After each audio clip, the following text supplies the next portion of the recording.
just gonna do that this whole time. I'm trying to record. I think you can just tone it down a little bit. Oh. Thank you. What's up, everybody? Yeager here. And I'm a little solo.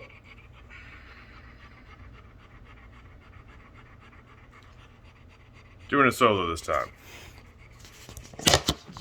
Because I am here to bring you the light in the darkness. The lighthouse during that hurricane. And, you know, other analogies that make me sound more full of myself than I really am. No, but I am here to give a recap, and I'm going to try and start making this a routine, but I'm here to give a recap for, first and foremost, last night's AEW Dark Elevation, and what I'm going to be calling, and I mean, we'll see if it sticks, but Yeager's Elevation Evaluation. Has a nice ring to it. Now, this is not going to be our at-length podcast like we usually do at T.A.G. This is going to be me hitting off matches that... I mean, I'm going to be going through the whole match list. However, unless something happens in the match or it involves, let's just say the more relevant names on the current weekly Dynamite, then I don't really want to go too much into depth with that. That or else I have like an opinion about it. Now, before I access the tome of Yeager, yes, this is it's a pretty tomey journal, but that's what happens when you don't have an official notebook yet. That one's TEBD. But I will go through these notes. We shall talk about these matches, and well, eventually I can get some commentary. See where y'all think I'm on or off. So first elevation match we had Jungle Boy Jack Evans. Not Jack Evans. Wow. Jungle Boy Jack Perry versus Adrian Alanis. Jungle Boy won. Moving immediately next, we had Dustin Rhodes versus Aaron Solo of the Factory. Now, excuse me, that was a thing on the thing. But now, this is a cool match. I kind of just wanted to see the Nightmare Factory versus the Factory just get squared away. I just really need to see QT Marshall versus Dustin Rhodes, and maybe we can move on from there. Maybe we can stop the feud, I guess, but that's also just going to be an eternal feud since they did break off anyway. At any point, Camarado started attacking Dustin while the ref was turned away. Camarado was caught like in the aftermath, like walking away from Dustin, who's like laid out. So referee kicks out Camarado. Dustin walks away with the win. However, Camarado runs back out, and then the Factory, including QT Marshall, jump Dustin. On to the next bit. These were matches that were all back to back to back. When we get to a promo, that's when we'll address them. But the next match was Mox Kingston. I'm gonna say Mock Kingston. We'll see if it sticks. Versus now Royce Isaacs and Danny Limelight. Danny Limelight is getting more prominent as a name, and Royce Isaacs is still a little too fresh. And again, it's Mock Kingston. So I was happy that Mox's music changed back. There was a nice dynamic between Mox and Kingston, as usual, with their like talking back and forth to each other. And it was nice. Turns out they're going to be facing the Acclaim on Wednesday. So we'll probably see 2 wins off of them in this week. Now, Lance Archer actually cut a promo on Miro saying that he's got some answer to do to Archer soon, and that Archer's going to be coming for him. Moving that into his match he had with Bear Bronson. And not gonna lie, it was a great big man match. Super strong style. They're just challenging each other, like doing a chop off on one another. To be honest, I mean, despite it being a big man match, I thought it was gonna be longer. A little longer than I expected it to be. Next thing we had this interesting Ryan Nemeth promo / interview between Paul White and him. Ryan Nemeth goes on to tell us what he's been doing in Hollywood. He was essentially been in commercials, movies. He's been like a glorified extra. Nothing against Nemeth in saying that, but just calling a spade. Overall, he's got some potential in the mid card. I can see him sticking around. I can see him eventually wearing the belt, especially with this new joining of forces that we're seeing, which I'll get into later. Up next, we had Layla Hirsch versus Natalya Markova of Russia, as well as Hirsch. If anything should tell you, this was Markova's first match, so yeah, Layla Hirsch took that W. Moving on, we had Scorpio Sky and Ethan Page versus Jalen Brandon and Trayvon Jordan. This, I think, was their also debut. And just to start it off, the rep, or either Siobhan or Paul White, decided to say that Sky and Page are on an undefeated streak. They proceeded to wreck Jalen Brandon and Trayvon Jordan. Next, we had the interesting match of Kailyn King versus the Bunny. To me, off this whole card, this is my first not obvious match. They did throw in a nice little tidbit that Kailyn King is a 6'1" woman. That's just wow. It was honestly a great match. There was a little bit of a fuck finish. Matt Hardy ends up slipping the Bunny a, I don't know, weighted scrunchie or something, and the Bunny just uppercuts Kailyn King from the ropes, goes for the pin, then picks her back up after the victory and does her down the rabbit hole finisher. Honestly, good match. Would like to see Kailyn King start appearing in Dynamite, though, but I'm sure that'll be after the Bunny gets her shine. Next up, we had the Acclaimed versus Kevin Blackwood and Kevin Bennett. And the Acclaimed won. After that, we had Scorpio Sky and Ethan Page celebrating not so much their victory here on Elevation, which, as they said, they were just shooting to do anyway. But the fact that Darby lost is what they're celebrating. This is a little funny to me. You could have saved this jumping Darby for your TNT title feud, but seeing as Darby is no longer champion, you now have Miro to deal with, and I mean, I'm sure when opportunity knocks, you'll be answering the door to capitalize on trying to take the belt off of Miro. However, there's also Lance Archer in the picture now, so I'm really not sure when Sky wants to try and get that TNT title. We'll see. Up next was the other factory match.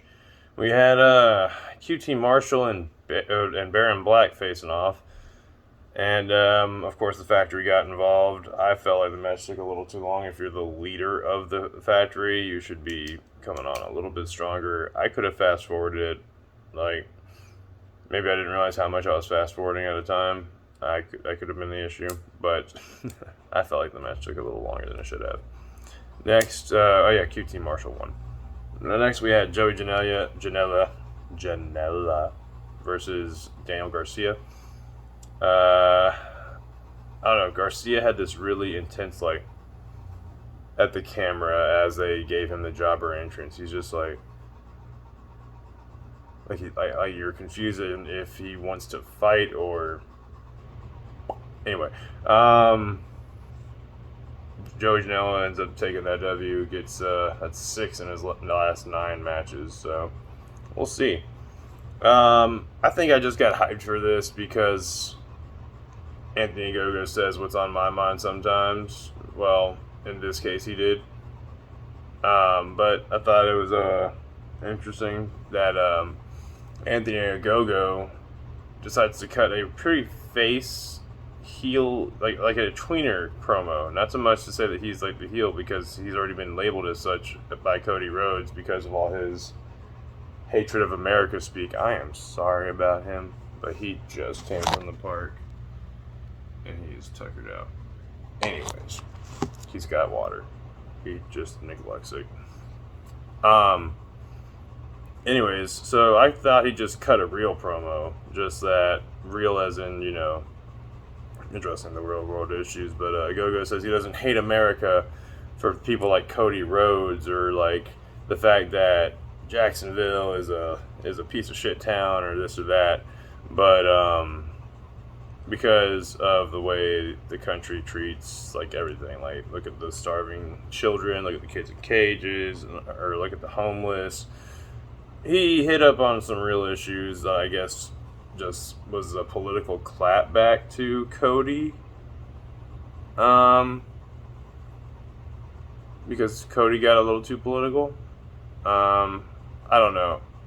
And then he goes on to say that you may have fought Ospreay, you may have fought Pac, but you haven't fought like the pound per pound, like best British boxer or whatever. I just want to see the match, to be honest now. But I don't know. I don't know if I like the direction, like, because now we're both like, oh, I hate America because y'all are bad, and he's like, and now Cody's like, oh, I mean, you hate America, and I'm gonna show you why you should love America, or I don't know. It just looks like Cody's coming off as the ignorant one, I guess, despite trying to stand for America. Moving on. We had Private Party with the Hardy Family Office against Dark Order's 5 and Alex Reynolds. Now, it took me a second to remember that John Silver is still injured. So that explains that pairing, I guess. I like how in the beginning, like, it looked like Dark Order and Hardy Family Office were about to just go at each other, but the referee actually kicked both parties out. So we had a legitimate Private Party versus 5 and Alex Reynolds match. Pretty great. I like that they keep calling it 5 like Allen 5 Angels. Like, slightly unnecessary. Reynolds pulled off a pretty sick small package suplex that I thought was just like a photo finish. It should have been, at least. But unfortunately, Hardy got his 30% and fucked up the pin there. He came out and did a twist of fate to Reynolds, and then they got the pin. That's when Dark Order came out and then tried to jump them. But yeah, there was a pretty cool Statlander promo. Well, it started off Statlander, and then it moved on into Britt Baker interrupting Statlander's promo, and then Sheeta interrupting Britt's promo. Reba tried to wave the crutch at Sheeta, and then Sheeta baseball swung that and almost hit Statlander. The crutch almost hit Statlander. Pretty good all around. Pretty good all around promo. I just think it just lines up possible number one contenders once Britt wins. Anyway, moving on. We had Ryan Nemeth and JD Drake versus Roman Roselle and Derek Pisaturo with their manager, the First Sergeant. So Roman Roselle and Pisaturo are actually, Roselle is a Green Beret and MMA fighter. Pisaturo is an MMA fighter himself, rocking a 6-2-1 MMA career so far. I think they just need a team name, like a tag team name, instead of using their names. But they have a great look. Two big guys, they look like they just got dropped from Afghanistan, like they just came mid-mission or something. Cool look, big guys. But Ryan Nemeth and J.D. Drake actually get the win in this. I honestly skipped through it, or skipped through most of it, but I don't remember if Avalon and Benoni interfered because they were there for the match. Anyways, Ryan Nemeth and J.D. Drake take that W, and we move on. Going back to do something. Leave my journal alone. Cool.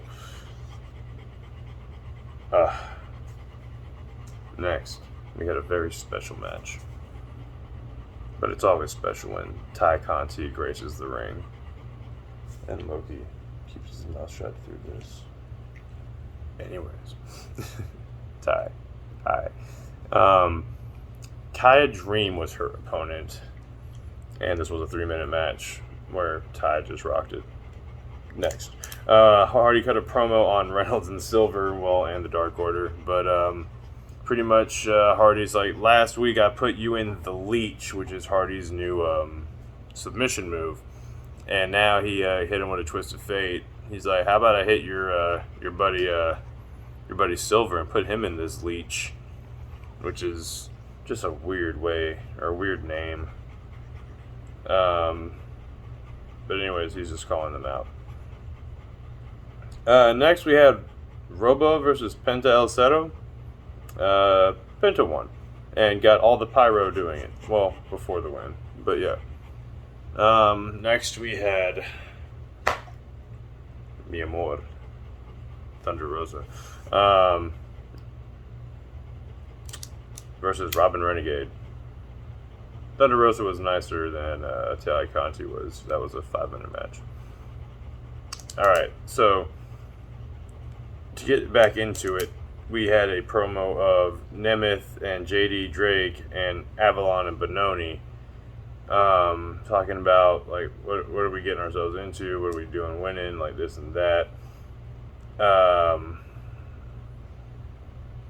I'm not sure what just happened, but it was like J.D. Drake's pretty much like, what am I even doing here? And he's just like, and then Benoni out of nowhere just goes, you've just joined the hottest, sexiest, most dominant faction in AEW.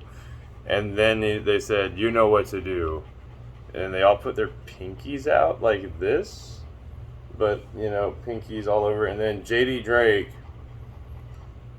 looks up and shoves it in with the rest. Very confusing. I didn't know how to feel about it. That's about all I'm going to say. Finally, last match. We had Mike Sydal and Brian Cage go at it. Mike Sydal, not Matt Sydal, his brother, who's had a better wrestling career. I'm sorry, that's rude to say it that way, but better track record. Anyways. This went a few minutes. Brian Cage came out with Hook and debuted a new finisher. He's calling it Weapon X. And I think the move is called an electric chair, but it's when you like strap your opponent on like back to back and you have them like that.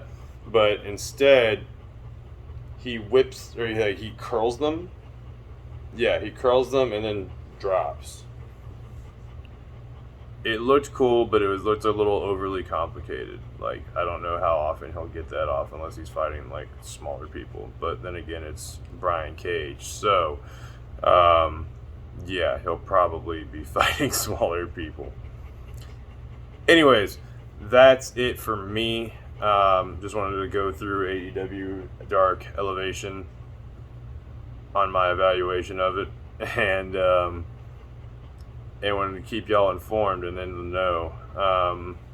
I'll go into a better record keeping on everybody that wins records, so that way we can start seeing where they might be looking for championship pictures. But as of right now, it looks like Lance Archer and Scorpio Sky want to stay on the conversation for the TNT title, whereas we're probably going to see Statlander in that women's title run soon. And then who knows? We'll see. We'll see what kind of tag teams start coming up. And then AEW's title picture, we'll also see where that goes. But in the meantime, it was nice talking with you. If you need to find me, it's all over the place. Yeager Bombastic on Instagram, on Xbox, on PlayStation, on TikTok now, because I got with the kids. I don't know. I don't have kids. Anyways, later.